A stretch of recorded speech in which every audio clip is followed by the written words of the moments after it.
Welcome everybody to this episode of Addicts Helping Addicts, aka A.H.A, brought to you by New Beginnings. This episode is going to be on the 12 steps from the Narcotics Anonymous book. So we're just going to dive right in. As here with me, as always, my co-host KJ. Hello. So how it works from the Narcotics Anonymous book states, if you have what we want to offer and are willing to make the effort to get it, then you're ready to take certain steps. These are the principles that made our recovery possible. Number one, we admitted that we were powerless over addiction and that our lives had become unmanageable. So I guess let's just break that down for a little bit and we'll just break each one down. hmm What is that? What would that mean to you, being an addict?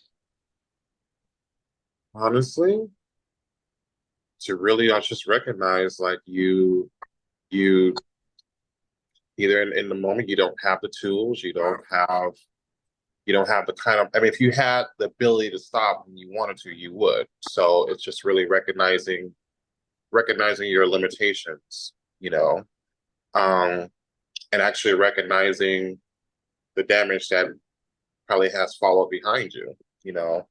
Um, your stability, where you are, you know, um, your ability to control things, your life in general. So reflecting on your life and seeing what has happened as a result of, the amount of time that you've been using, you know, and Yeah. relationships that may have potentially been destroyed. Um, so Yeah, for that's sure. that to me is I guess in my words, what that step is really saying. Just Yeah, I like how it's the first one too, because admitting, first step is admitting that we have a problem. Admitting to ourselves that, yeah, our lives have become unmanageable. I am powerless over my addiction. You know, I do need help. I can't sustain this lifestyle anymore. That's how it was for me. Just seeing that, okay, I do have a problem, because I always thought I could just quit. I could just quit. I like it. I Mhm. like fun. It's fun. And then one day I Mhm. woke up and I realized, no, it's not fun anymore. Life is hell. It used to be great. Now it's just a mess. And now I can't live without it. And now I use it as a crutch. And I had it as a crutch, I didn't know how to go back from that. Mhm. It's like, I guess what we were talking about before. I only know the addict Kyle. Who am Mhm. I without drugs? And finding myself again is definitely a big part of the journey for me. That's for sure. Yeah, I think something that Ren said as well. Hopefully I can remember um, when he was talking about being alone with your thoughts and all that stuff, and remember, seeing certain versions of yourself. So it's like, also it's like depending on the journey, some people might find that they're the life of the party when they're under influence, and they feel like people might like them more. They feel like they're more personable, whatever it is that they feel. So, and then they feel, I feel like too, when people do go through treatment and they go through that period without the drugs, they don't, they don't know the other version of themselves, and they Yeah. start to they dislike it. So then they start to compare the two identities, and you know they just decide, I don't like that version of myself. I'm a little bit more, I like myself this way when I'm under an influence. But but I feel like that they know, but they don't know how they are or how they present when they're under influence. They just know it's a version Yeah. that's better. So yeah. I But really, make my own drugs. hmm Oh, there's you said something that sparked something. Totally forgot. hmm yeah, Oh, being the life of the party. yeah, Like when I was selling drugs, I mean, everyone called me, everyone relied on me, and it felt good. My phone blowing up and being so popular. And I'm like, oh, I got all these friends, and realizing, a lot of them were friends and they still are friends. I pray for them. I hope they find their path to recovery. But that's beside the point. Mhm. But yeah, it's just weird. Yeah. Um, so yeah, I think, with that first step is just, letting them know that, okay, this is just recognizing your situation and recognizing, the disease.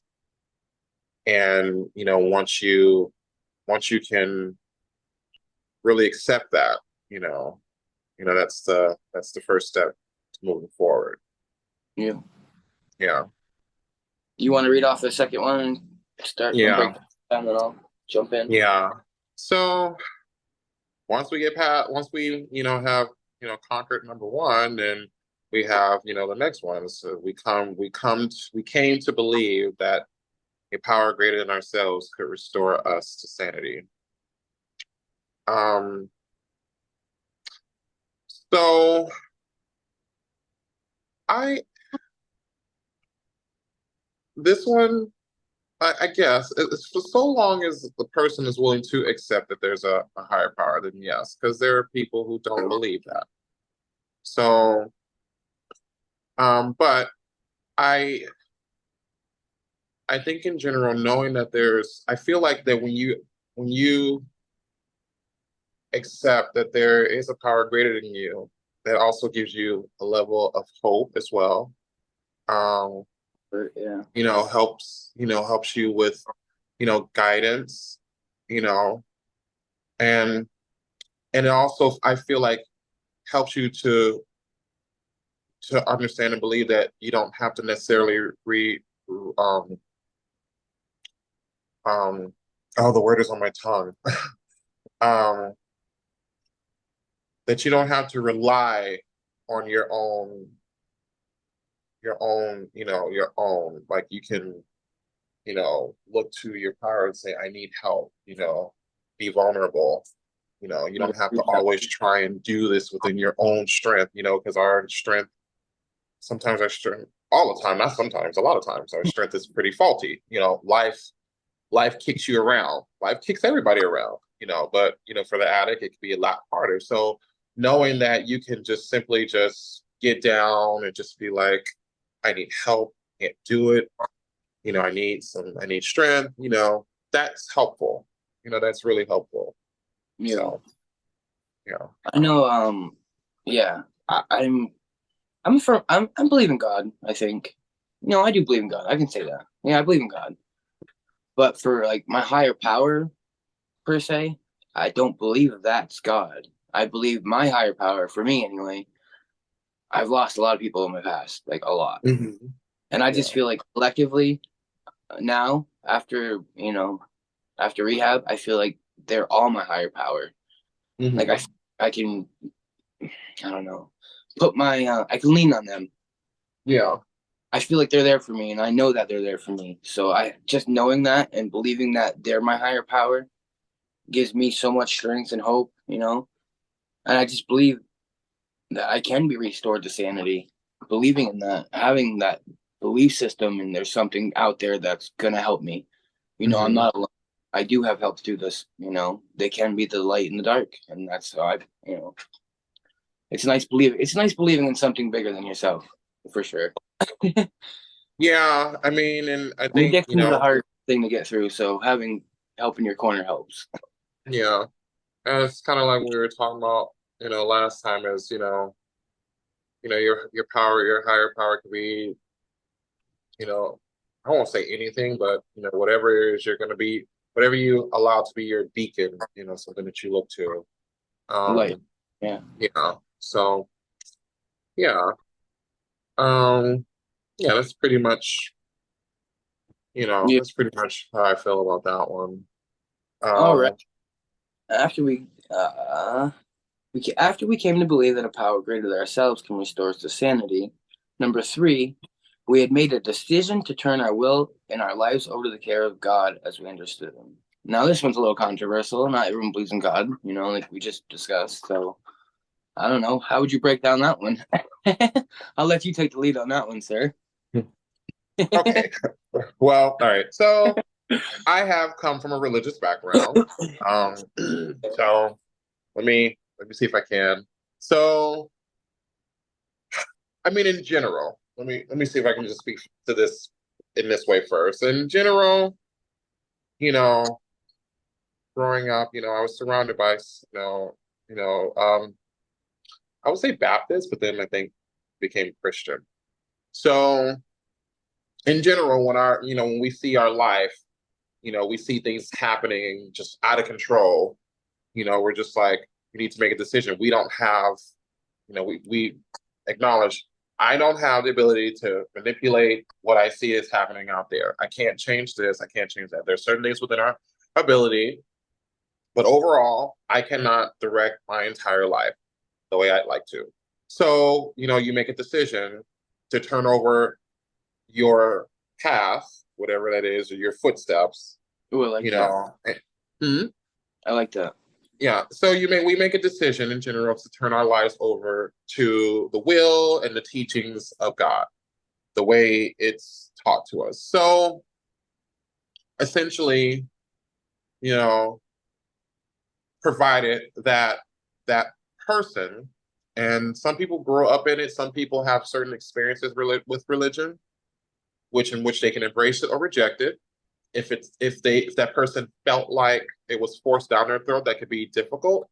That can also be difficult for the addict to come to treatment, because if they feel like that the only way they're going to get better is if they accept the power, it could trigger them to remember a period where something was forced down their throat. You.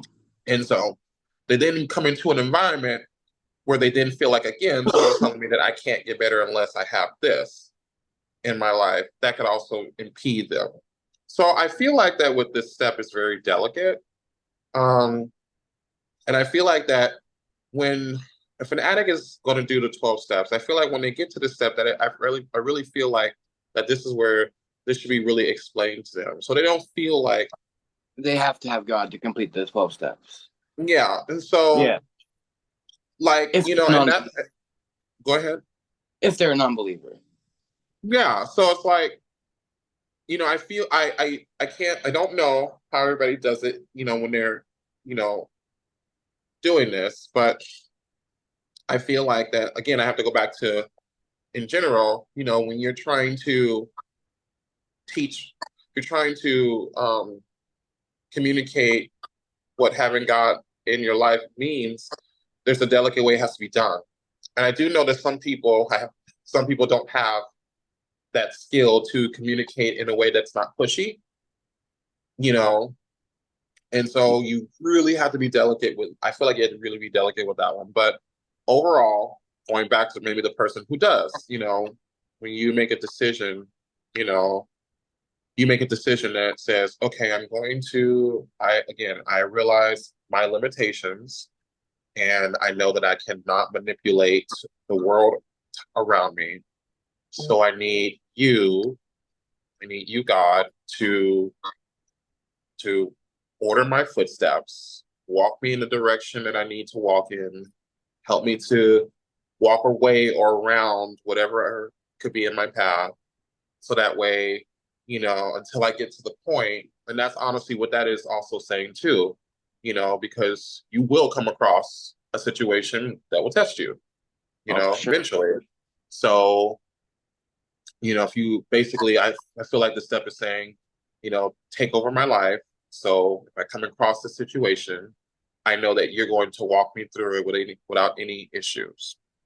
That's Yeah. my take on it. Yeah, I kind of get like the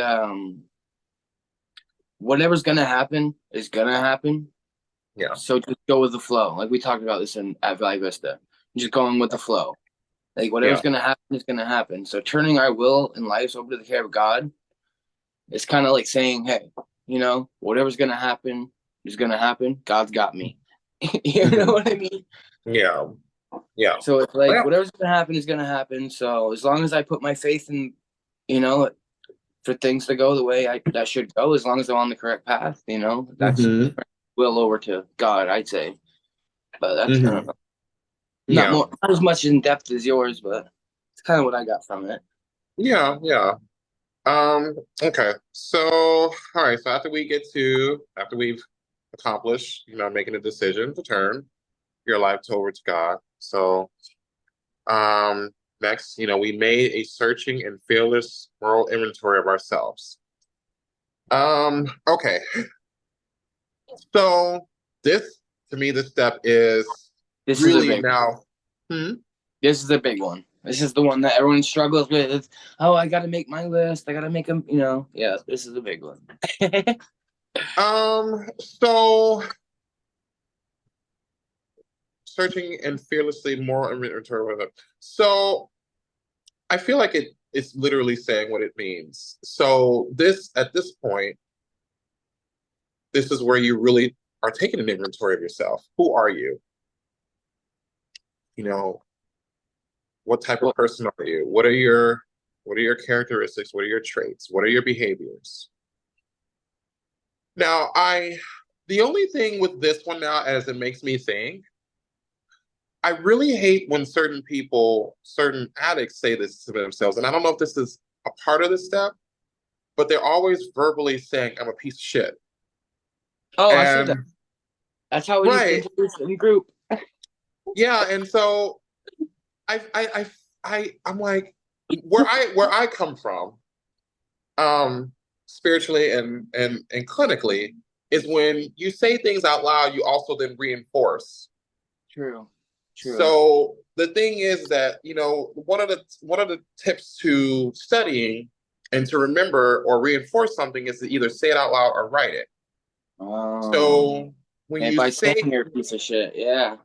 so when you say and you write when you say it or you write it, like people don't understand like how your brain works and how you can actually train yourself, to do things a certain way. So when you say stuff like, okay, when you take a moral inventory, so basically, I can example for literally the last 20 years of my life, I've been doing this. And so I'm aware there's a lot of things that I've done in terms of really understanding who I am.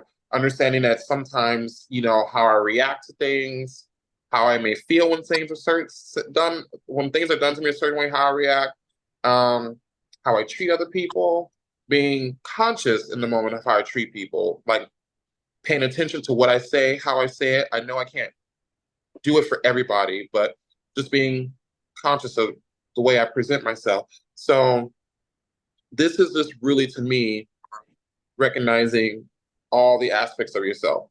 However, I often wonder with this step when you're trying to be honest about yourself and you start saying stuff like, I'm no good. And I have a friend that does that too. He says, and I just hate when he says this, he's like, I'm worthless. I'm not better than you.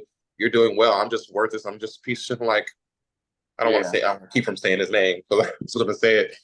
But I just want to be like, no, you're not. Like, you're not. And so that's the one thing I want to tell people. Like, when you're doing this step, don't think that this is a way to atone for the Yeah. things that you've done. But when you say that, you are reinforcing that piece of shit behavior. But think about it from our point of view, though. We have been a piece of shit. We've Mm-hmm. done some shitty things. We've robbed people. We've cheated. We've stolen. I've stole cars. I used to do. We used to do whatever it took. You know what I mean? So living like a piece of shit and being a piece of shit. So when it comes to this, part of it, it's hard to say I'm anything other than that because that's all I've been living in it for so long. So that's why when we were in group, you go around, hi, I'm so so, I'm an addict, blah blah blah. I used to say, hi, I'm Kyle, I'm a piece of shit. So that was funny that you mentioned that. It really, I was like, oh my god, I said that. Yeah, So yeah, and I can, obviously, you've heard I it can, too. So hmm and I can understand that. But when you're going down, we are also because when you're going into treatment, you're also going down a path of healing and recovery. So you're acknowledging your previous life. That's fine. And with our past, we're supposed to learn from that, and we set in framework. It's just like, okay, so this was my life like this. This is when I did shitty shit. okay, so now this is what I'm not going to do, you know? And so again, we're talking about reinforcement. So I do understand it from the addict's perspective, but then I'm also understanding it from how our brain works and how we can reprogram ourselves, you know? And so when you, again, like I said, when you say or write things out loud, you know, you're reinforcing your brain to also then, you know, think a certain way, which then I feel like makes it harder for you to come out of that behavior. So it's not that I'm like disregarding the acknowledgement of that. It's like, okay, like, now let's start speaking like Yeah. more positive because it has more to do with you reprogramming yourself. Um, Pat, no, Ren said this too, and I wanted to speak on that when he said this, you know, because if you don't, you become afraid of being successful. You become afraid of wanting to do well because you constantly reinforce that you're a bad person. Now Yeah. it's hard for you to accept success because you're Yeah. always saying to yourself that I'm shit, I'm no good, I'm not this. So now it's hard for you to really accept success. It's hard for you to feel like, you know, I can do better because you keep reinforcing the negative old part of yourself. So that's kind of where I'm coming from. And that's why I say, you know, I feel like, when you say that, and it's complimentary, it's like you're speaking from this is the way we are because we did do this. And I'm saying, okay, this is now we have to focus on let's get you in more of a positive way of thinking because you want to be successful. I had a friend who came out of jail. He was in treatment, came out of jail, you know, from using everything, got his KDAC, you know, I don't know what it's out here, but he got that and became a counselor, everything, doing well, got a car, got a house, all this stuff. And I don't I don't know at what point what happened. And I'm thinking we might get to that step at some point, but he didn't let go of that behave that that speaking Mindset. negatively and That negative at, mindset. and he lost it all just like that. And the part that was terrible was watching him spiral out Yeah. to the point where he like literally is back on the street. And I'm like, oh my God. So that's why I'm just, I guess for me, and it Yeah. has probably to do with my personality. I just want to just be like, let's reprogram that. That's me. So that's where I feel like, I mean, I hope I didn't go off on a tangent, but A yeah, little bit. We're good. yeah, it's important to really search yourself and really, and that takes a long time. It really does. It's not something that happens in 6 months to a year. It does not. That is an ongoing process, even for me. Still, Yeah. so Now, on that subject of calling yourself a piece of shit. This book, The Secret, it's all about manifesting destiny and how mhm. your thoughts and actions and the way you think project in the physical reality. You know what I mean? So saying I'm a piece of shit, you're going to be a piece of shit because you're living in those negative emotions, which you're going to attract more negative emotions. So this book, man, I really like it. There's a Yep. part with gratitude, just being grateful, saying thank you in the mornings and nights before you go to bed, and then you'll track more, I don't know, success and stuff. But yeah, just a little side note. But The last thing I want to say before we go on is just like too, because life isn't gonna always do things to you, and no one's perfect. And so, to me, that one of the things of reversing that behavior is that I feel like too that if the person makes a mistake, that they will fall back into that I'm a piece of shit behavior, mentality. So people, with that, you also have to know your imperfections. You don't go, you just make sure you don't go out your way to hurt people, but you may still offend, you may still do something wrong. But it's more so about not reverting back to this is just who I am. I'm just a shitty person. No, people, we just will do things wrong, but it doesn't mean anything bad. So yeah, yeah, that's it. Yeah. right. So after we had taken a fearless and moral inventory of ourselves, we admitted to God. Here's God again. He's always present. We Yep. admitted to God and to ourselves and to another human being the exact nature of our wrongs. Now, for this one, this one was hard because what I did was I broke it down in every little thing I did wrong to every single person. Like I thought of the person and I thought of our history together. And I went from the beginning.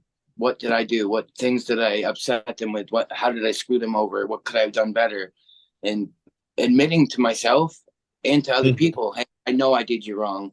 I apologize. And that helped a lot. It helped me get through a lot. Just getting that accept, not everyone's going to forgive you either. And that's the thing. Just admitting it and getting it out, admitting to ourselves and other people the exact extent and of what we did wrong to them was Yeah. hard for me anyway. And that's hard. That's hard even for non-addicts. Um, True. geez. But and this is where I needed God's forgiveness is for me. So when yeah, it's like I said, I broke it down into each individual person, and then I asked God to forgive me. I said, God, I've been a horrible person. I've been so shitty to these people, and I named the people, and that's how I did my that step for me. I know everyone does their steps different, but for me, I admitted to myself. I admitted to other people. I addressed the issues that came up between us. And if anyone's listening now and if I offended you, I apologize and reach out so I can make amends and help me heal on this part. So I want to put that in there too. Absolutely. no, and yeah, and that's basically what it means. It's this. I might be using a word that might anger people. Um, I feel like I'm sure that this step is to help you release yourself from those things. Yeah. Um, Put it in the I past feel per like that se. yeah. Um, because the problem is that if you don't address it, it's something that stays within you, and then you war and torment with it. If you don't address the person to whom was also involved in that situation, it continues to keep that going. Now, by doing this, you know, you can't control how people are going to accept. So like you said, everybody's not going to, but you don't have to hold on to it when you've genuinely, addressed it. Now, if that person can't, then you're released from that because, it's understandable that probably what you did was very damaging and hurtful. But if we all had the power to change time, how many of us would just wind back time and do so many things different? Probably the world would be in greater chaos. um, A lot of but butterfly. yeah, so there's a reason we can't change time. There's a reason we can't rewind time because we would not learn. We would always be, so um, that person then has to also go on their journey of learning how to heal and let things go. And whether you speak to each other or not, it's fine. So I think that,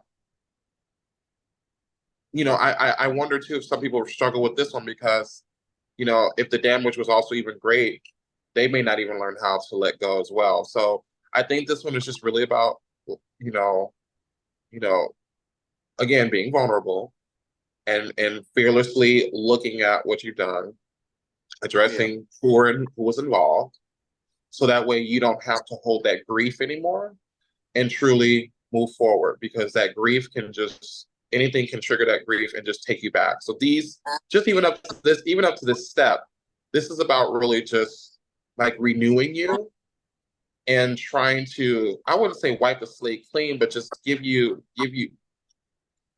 create a new person, a new version of you that New can start. hopefully yeah, a new start, a new beginning. So that way New beginning. you can no, I mean it is. I mean, when we get through all of them, but just even at halfway through, well, yeah, almost halfway through, these are different aspects to restore you and allow you to hopefully walk as a new person without any baggage, hopefully, and a better perspective, on life, a new mindset. So um, yeah. I like Okay. this now. Mm-hmm. Go for it. So You after we introduce it. have, I'll jump in. So after we have done our admitting to God, ourselves, and others, we go to the next step where we were entirely ready to have God remove all these defects of character. Um, This is pretty much saying, okay, I'm ready to change. Everything that's wrong about my personality and the way I act towards others and the way I present myself in the world, okay, I'm ready for you to take these away from me. I don't need these anymore. I can't move on with these characteristics. I need you to remove all these defects or characteristics so I can become a better person and heal and build new, better characteristics. You know what I mean? yeah. I I like that. I like this one a lot. Um, yes. That's and to me this is and once you I feel like that once you've done step four, then you can properly embrace step six because For sure. you're searching yourself, you're recognizing all of who you are. And again, Yeah. that can take time. And once you've recognized, now you can just be like, now I know all these parts of me that were the problem or whatnot, you know. And so now I need you to, reshape, remove whatever word you want to use. Reform, whatever. My character. And that's just pretty much that. That's pretty straightforward. Like, yeah, Yeah. It's simple do but step sweet. four, huh? Simple but it's sweet. Yeah, yeah. All right. So let's say after we ask God to remove all these, or your higher power, whoever you talk to, could be your own self. I don't know. Ask yourself to remove these defects of character. Mhm. After we ask to remove all of these defects of character, we humbly asked Him to remove our shortcomings. Yeah, yes, character. So Remove these shortcomings. Yeah. again, I feel like that's an aspect of step four. Yeah. It kind of ties Um, in. Sure. yeah, so this is to me acknowledging your character, your you know, just traits about you that, you know, could be that you're a person that doesn't follow through, you know. So let's change that. Let's, when I say I'm gonna do something, I'm gonna do it. You probably, are not committing, so you might be a person that runs away from things, when things get too rough. So, um, so it's just, you know, again, It's almost like they're drilling it into you. Like they're kind of like rephrasing it and repeating the same steps almost, just so you have your foundation nice and sturdy. You know what I'm saying? Like when you're starting out, here's the steps, but they kind of like alliterate back and forth. You know what I mean? 4, 6, and 7. It's all kind of the same gist, but it puts it in different light. So well, having a good foundation and building off on each individual section, but getting deeper into yeah, I noticed yeah, that because, repeating yeah, itself. yeah, because it's important because the thing is that simply put, life is going to hit you and you're going to come across the things that always drove you back. You will. And we have to acknowledge that addicts know addicts. And so somebody that might be reveling and indulging in it can come across you and try to, and we have to also, misery loves company. So you're going to Oh, come across somebody who's going to see you doing well and try to bring you back down. So all of this character amen. building is important. Just realistically, you will, and life is going to, put you in situations where you worry about things. What are you going to do? Are you going to resort back to your familiar coping skills? So all this character reshaping is important to remove my shortcomings. Ask remove the Inventory. yeah. Yeah, so you this is important. This is something, to be honest, when everybody's not raised in the best home, but ideally, if you are raised around people, I don't want to say your mom and dad because everybody doesn't have that privilege of having both parents or even one parent. Yeah. But if you're surrounded by people Who cares? who kind of give you a moral framework, that's years of that being put into you. And at some point, And it's easier as you're growing up as a child and an adolescent because that framework is starting to stabilize and hopefully build who you are going to become as an adult. Now it's that much harder when you become an adult to now redo that framework. But as you're growing up and you have good people around you who are helping to shape your character as somebody who might be honest or you know, follow through, whatever it is, these are things that take time. So these steps take time for you to actually apply. So again, searching who you are. What are the things wrong with me? What are these things? Okay. Admitting to, acknowledging, okay, these are bad. Then actually character building, Yeah, it's a good foundation. reshaping. Yeah. Yeah, So it they're is drilling feeding it it. into it for sure. Yeah. So it is kind of like, and you have to think of yourself as as gold. You start off gold is actually a soft metal. And so these to me, to shape gold into a hard metal, you have to add these elements, hard metal elements to make it hard. So you consider yourself a piece of gold and you consider these steps as different elements to harden you, create you into more of a hard metal, Yeah, that's whatever you're going to be, um, whatever you're looking to be, because yeah, so yeah, it is kind of what you said. You can look at it as repeating it in different words, but it's character building. It's yeah, character for sure. building. You know. I think it's my turn. So after we, you know, address our shortcomings, number 8, we make a list of all persons we had harmed and became willing to make amends to all of them. And like I said before, if I have harmed anyone out there, if I have upset anyone, I would like to make amends to you. If you'd like to reach out, I'd like to apologize. Yeah. And it's a pretty straightforward thing. It might be also another one of the things. Once you can get through, I'd say through 4, 5, 6, and 7, and truly become comfortable, not yeah, comfortable with who you are. You made amends with your past. You've acquired, new coping skills. You've acquired a new perspective of yourself. I think that it becomes easier to make that list. It's hard because we don't, with that character building too, we also have to be able to take criticism. That's hard. No one wants to feel like their character is being attacked. So we'll just say the normies, and I guess I'm included in that. We like to think of ourselves as being we are okay, which is not true. So when somebody does try to tell you about yourself, you get extremely defensive. So I think to me, where addicts have an advantage over normies is that they have to go through this, because a lot of people, in my opinion, are not raised with these morals and steps or anything. So they come out into the world thinking that they're okay, and they're far from it. I think that's where the addict has a better advantage, is because they have to consciously acknowledge all these things as an adult. And so when they can do that, and also be able to take criticism, that also helps you to grow.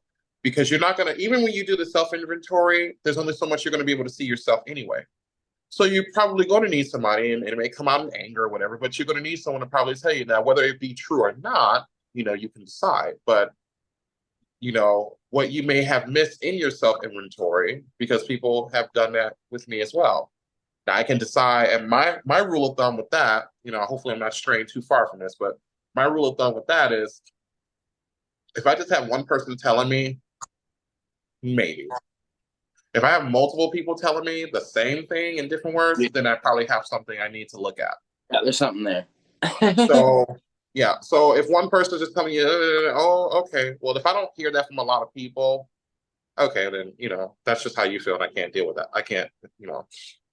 But back to the list. But the whole point was that is that you get to the point where you can take criticism and you can simply listen.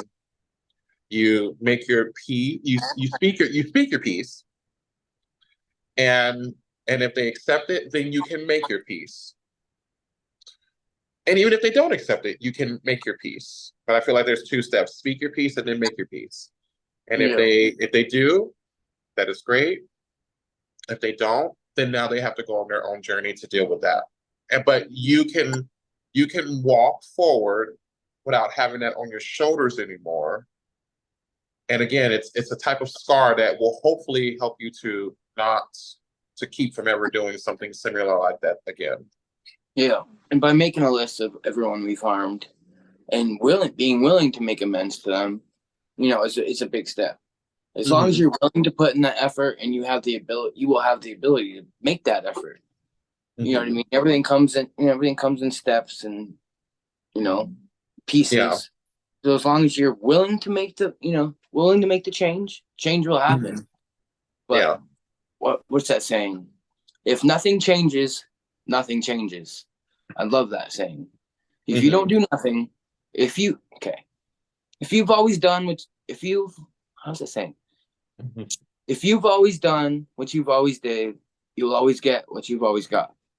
Mm-hmm. So Yeah. by by being willing to change and make amends to these people and making a list of everyone you've harmed, it's a big step. It is. Yeah. And the next one is actually make direct amends to people wherever possible, except when to do so would injure them or others. Which, yeah, what? But yeah, So but being willing to make amends and then making direct amends to them wherever possible is on the step I'm actually on right now. what do you think about that part, except when to do so? Because some people may not understand that. What does that mean to you, except when to do I so when it if I make amends to this person, but this person's involved and it would hurt them, you know what I mean? Maybe just leave that one be. Don't make amends to this person. I guess it's something like that. Kind of like eggshells, walking on eggshells. You got to be careful, I guess. By making amends to one person, you may be hurting or destroying another person, I guess. That's what I took from it. But I guess I don't really know what to take from it. I'll settle with kind of what you just said. Yeah. If it's something that, would do cause more harm, just leave it alone. Maybe come back to it at another time.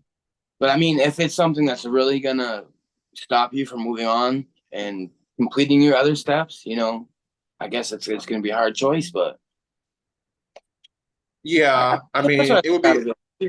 If you're gonna make amends to this person, and if it's gonna upset this person or harm or whatever, or I guess I don't know. I can honestly say I don't know. I have to look more into. I feel like that word injure or harm, I think it's really strong.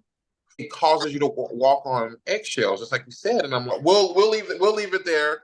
But What? I don't think I agree with that word injure because it means more. And I'm saying that medically. So medically, I feel like clinically there's probably a better word to use than injure. Anyway, Yeah. All right. anyway. Why don't you take us on to number 10? Um, all right. So after we made direct amends, we continue to take personal inventory, and when we were wrong, we promptly admit it. Your reshaping of your character. So now, again, you're in the moment. Oh, this is what I always used to tell.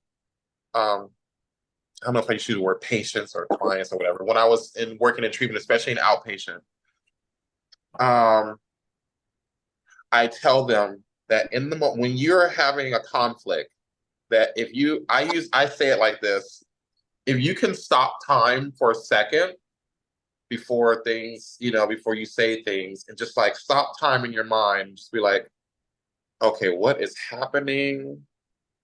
What am I saying or what am I about to say? That is a trick that I've learned from myself, and it's now second nature to catch myself. Also, being aware of your where you are. If you're in a conflict or something, being aware of the nature of the dialogue, to being mindful of, if you can, let me not say this because this is going to cause this to happen and worse off. But and that takes practice. That takes a lot of practice.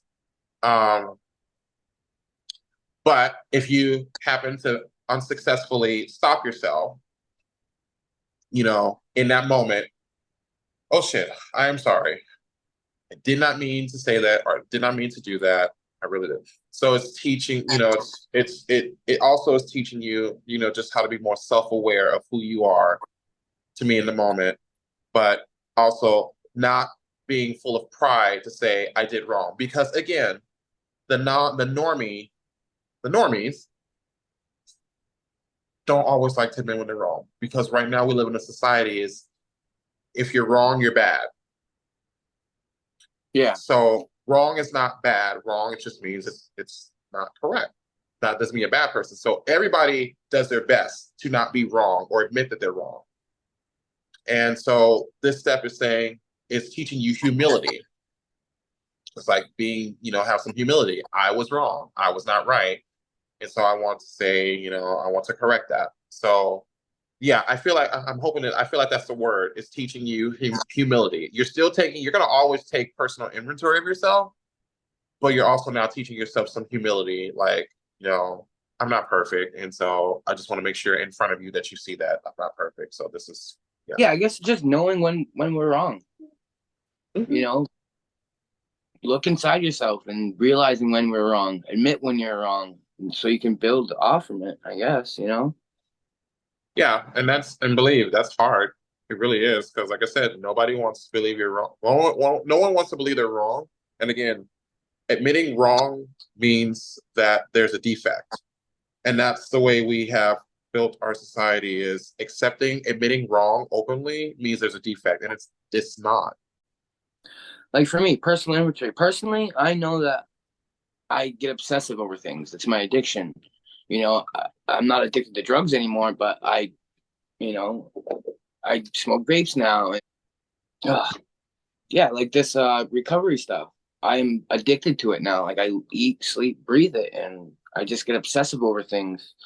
So I guess what I'm trying to say is the other day I got snappy at my wife because I'm so into this that I just want everything to go right. So when I start stressing out, and that's one of my defects of character, and I admitted to her that it was wrong.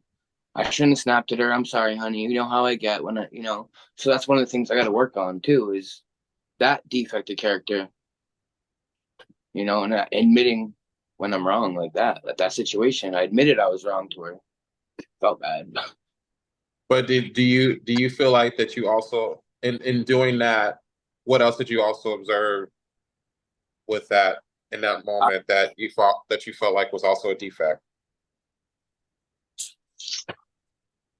Like also a defect Yeah.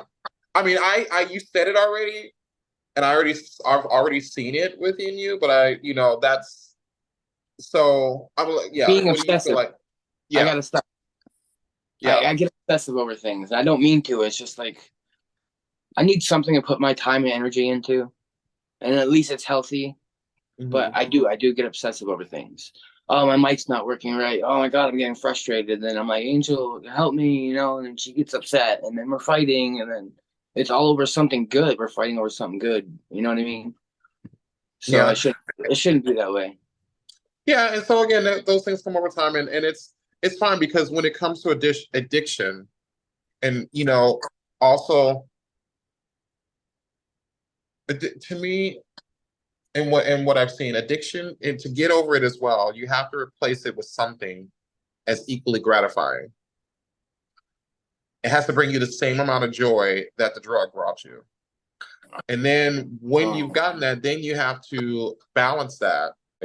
This is you have to find something equally gratifying and then just have balance. It's okay that you are into this because that motivation, like the zeal that you have for doing this, it's great.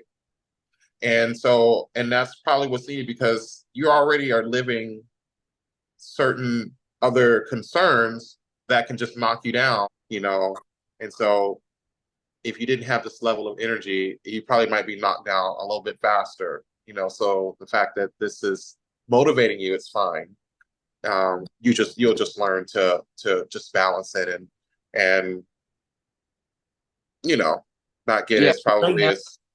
like I said, Mhm. like I told you earlier, right now I'm at work and I can't get my head off from it. I'm thinking of people I can interview, and I'm thinking the people I can reach, the people that I've used with, and I get excited.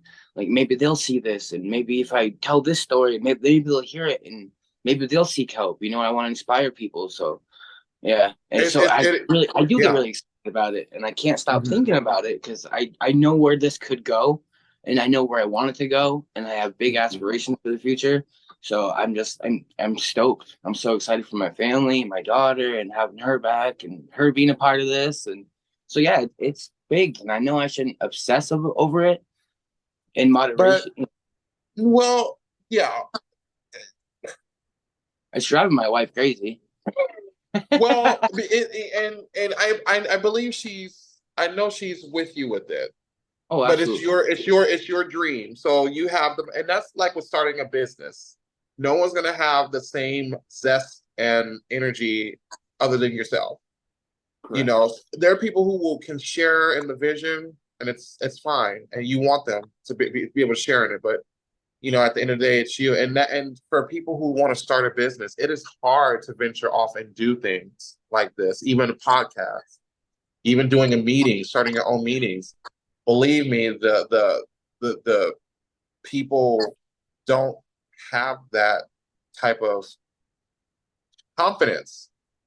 So that's why I have even been careful to not even say so much to you about that, is because I think that because of where you are, You don't want to feed into you it. well, no, I want you will do it on your own. You will balance yourself, but the energy you have is going to be so important because I also know other things that's going on with you that can knock you down. So I don't want you to then feel um um I don't want why can't I get my words? I don't want you to be self-conscious to where you start to snuff that light and to snuff that energy. So I feel like you'll find self-balance with it where you don't drive Angel crazy. But I think that she also believes in it as well. And you guys will learn how to, do that. So, but those are like marks of success for people who start businesses and start, become entrepreneurs, is that they have a strong zest for what they believe in and they pursue it, despite, what's in front of them. So that's those things are important. Believe me, it's not easy. So yeah, I just that's why I just refrain from saying anything because it's not like you're doing anything wrong. It's Yeah. just it will balance itself. I do believe that you will because this is basically you're what barely getting to maybe 6 months still. So Yeah. there's still so much for you to do Oh, absolutely. in terms of your character building. So I don't feel like I need to it'll come. But this energy you have is important, and Absolutely. it's what's going to drive you. It's people going to see it. See, the thing is when people see that's inspiring too, and people will want to work with you because if you believe in what you believe in, if people Sure. can see it, and you know, sometimes you don't even have to have a plan in place. Some people can just look at you and just be like, "You really believe this, and I'm going to invest in what you believe in because you have so much energy for it." Like some Yeah. people can come with a plan to do something, but they don't really show real intent or energy. And so somebody who wants to partner with them would just be like, "Nah." But someone who's just like, yeah, I want to do this, I want to do that. They just have their ideas are just bursting. Their head is exploding with everything. So it's like that's inspiring for people to want to join you and work with you and just be like, let's do it. It can become contagious. So Good. yeah, That I yeah. want. Well, let's see. After we continued to take personal inventory and admitted we were wrong and admitted it, we sought through prayer and meditation to improve our conscious contact with God as we understood Him, praying for only knowledge of His will and for us and the power to carry that out. So this one is, I think, meditation and clearing your mind is a big part of addiction. Being able to sit back, clear your mind, just try to clear your head, try to heal your brain and improve your I wouldn't say with God. Like I said, I believe in God, but not everyone does. but improve your, your conscious contact with nature or whatever, whatever it may be for you. Ground yourself per se. Praying for only the knowledge of His will and the power to carry that out. Um, I want to know what God's plan is for me. I have a general idea, but praying for His will, and I want His will to be done. I know I know now. Before I couldn't say this before. I couldn't admit this. I'm like, God hates me. My life sucks. I'm a piece of shit, like we talked about. But now I can honestly say, I think God does have plans for me. I think I am here for something, and I pray for His will and the power for Him to carry that out for me and for others and for Him. I think it's great. And yeah, So I've been doing a lot of meditation too. Like just, my friend makes these. He makes them, his company is called Forbidden Energy, and they make crystals and stuff, and they're big on healing and energies, and that's helped me a lot, and not a lot of people believe in it, but this is part of that, you're through prayer, meditation, and just self-healing, and that's what I think this one, for me, that's what I take away from it. yeah, so I have to take it back to again my upbringing with, you know, spirituality and whatnot. So this is kind of, part of, having faith. You pray or meditate, whichever. And it's really about making your individual relationship with God so you can be in tune. Yeah. So you want to be in tune, and being in tune is understanding that He's in everything. So He's in the animals, He's in the world as it is in motion, He is in everything, He's in nature. And so being in tune with Him is being able to potentially spot when, there's a message being given to you that you may not always necessarily experience, audibly or within your spirit or mind. You may also have it through dreams.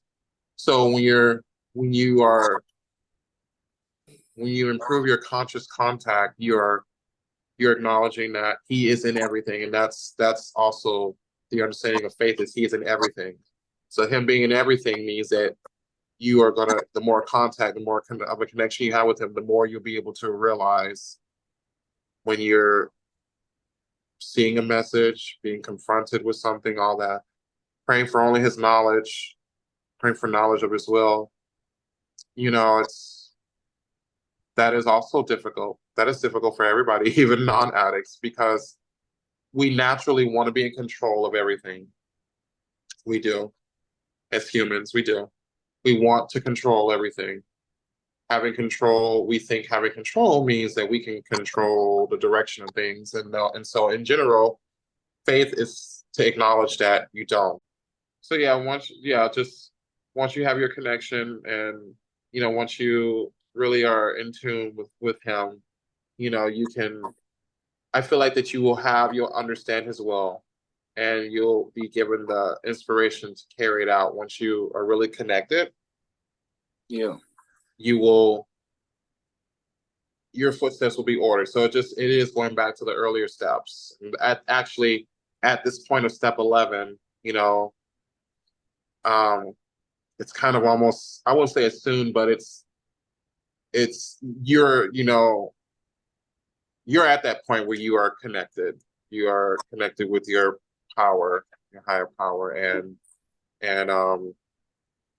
you'll be able to walk in the direction that He has for you.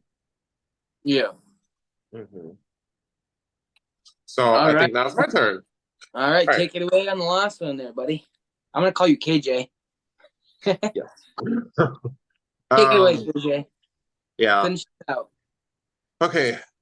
So after you have established and improved your connection with God and understanding His will, last step, having a spiritual awakening as a result of these steps. We tried.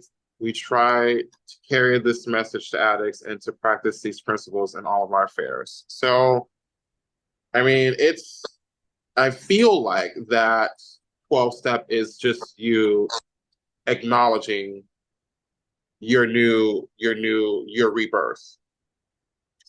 Um, you know, it's because it's saying having had a spiritual awakening Yeah. as a result of completing this. So at this point, you should have a reflection of, wow, I am really a different person. People see me different. You've achieved, you can look back, you're able to handle success. You actually believe you deserve it. Um, you're a different person. So 12, so step 12 is just like, at some point, you're just like, I did it. I'm here. I'm X amount of years clean. I'm living a good life to whatever your standards are of a good life. Everybody has a different standard for good life. So yeah, at this point there should be peace. So having had a spiritual awakening, so pretty much I had my awakening in rehab. I mean, I was only in there 2 weeks, and everyone's like, "Oh, geez, you're only in there 2 weeks. You're gonna change your whole life in over 2 weeks." Yeah, it happens, and when that awakening happens for you, you will put all your time and energy into recovery. If you want it bad enough, you will get it. So, like having had a spiritual awakening, I did. I woke up. I said, "Okay, enough's enough. I can't live like this anymore. I'm 33 years old. Time's going faster now. Like I don't have much time as I used to. I need to rebuild relationships I had with my daughter. I need to rebuild, the connections I made with people. Because the opposite of addiction is connection. So making new connections and learning to live Mhm. comfortably uncomfortable, like I put it. Because real progress happens when you're uncomfortable. Let's face it. Nothing's comfortable. You're not going to get anywhere. Putting yourself Mhm. out, being vulnerable, and putting yourselves in situations where it is uncomfortable. That's when you're truly going to build. I do believe that. So yeah, and trying to carry this message to addicts still. We're trying to carry this message that doing these steps will get you further in places that you want to go, and practicing these principles in all your affairs. This situation, make myself a better person. Because if we do apply all these principles and steps into every day and all of our affairs, we're going to be amazing people for it. I mean, not to say you have to follow them precisely, but these guidelines is like almost like a instruction booklet on how to be a better person for dummies book. It's Yeah, not over exuberant, but it'll give you the basic guidelines of, hey, if you do these things, your life will get better. People around you will appreciate you more. You will be a better person for it. you know but to say, speak to that is that, so we understand that the addict has no framework to life. So these steps are yeah. to add framework, something to live by. And just like the Ten Commandments, just like everything you learn in Proverbs of the Bible for those who read. So everything you understand about God, when you practice all these things daily, they become a framework, something you can reference to in your mind. You don't have to pull it out and be like, oh my God. So when you really truly practice all these, that yeah, you're probably going to bounce between the steps. You'll have applied them in your life, but because you've actually gone through all the work, as you come, there'll be reminders because again, you're going to always be tested in life. And you may be tested, and it may test you in a way where you have to defer back to maybe step 3 or step 2 or step 4. So it's a framework to give you just to remember, like, okay, in this moment this is what I need to do, or just how, whatever it is, whatever is happening. So that's what I feel that the 12 steps are: awareness of a new reality and who you truly are. You feel called to uncover the true meaning and purpose of life, and once you start, there's no real going back. You start questioning reality and a lot of different things and people's intentions. So it's a true awakening of many things, you know. But as it says, you're not going to go back to who you were. You truly recognize where you've come from, where you are now, And, just like you say, I don't ever want to go back. I've done it. I have no desire to go back, and you've developed a purpose to outreach, to reach people, to spread a word, so long as you stay in that, that's your awakening, Absolutely. to for you. And we know that everybody will have a different awakening, but whatever that is, when you embrace it, and really embrace that this is what I want to do. My purpose is to really reach a new level, to really provide um, care to people in a way that I can't as a nurse. So that's what keeps me on. That's what keeps me going. I really can't think of anything else that I want to. I can do something else, but when I think about it, it's not fulfilling for me. That's the thing I want to do. Yeah. And so that's what keeps me going. That's my new goals to reach. So when you have goals to reach, you keep going, you'll keep going. So yeah, that's that all encompasses a spiritual awakening. So yeah. So the 12 steps aren't easy for sure, but if you practice the steps in all your affairs, like I said at the end, work your steps, do what you can to become a better person, build your framework as KJ had stated, in the episode. So yeah, 12 steps. If you follow them, it may work for you, it may not, but we covered them, and you can take what you can from it and leave what you can't take from it. But you know, just know that you're not alone in this. We're in this together. And always remember, it works if you work it. So work it, you're worth it. Thanks everybody for watching Addicts Helping Addicts. We'll see you next time. Remember to like, comment, and subscribe. And you can find us on Facebook, YouTube, and soon TikTok. Thanks everybody. We love you. Please also, if you have any comments, if you have any questions, anything, we definitely love to hear from you. That's why we're also doing this. So we definitely want to reach everybody. We definitely want to engage. So thank you guys for tuning in. So and supporting us. So take care, everybody. All right, we'll see you guys next time. Thank you. If you would like to support New Beginnings by ordering a t-shirt, you can do so by emailing us at newbeginning113023@gmail.com. They are $25 a piece, and all proceeds go to benefit New Beginnings Narcotics Anonymous meeting on Sunday nights, which are held via Zoom. And you can find the link on our Facebook page, New Beginnings. New Beginnings also has a group page. Please look for us on Facebook and add us. Your support is very important to us. Please remember to like, comment, and subscribe, and always share, share, share.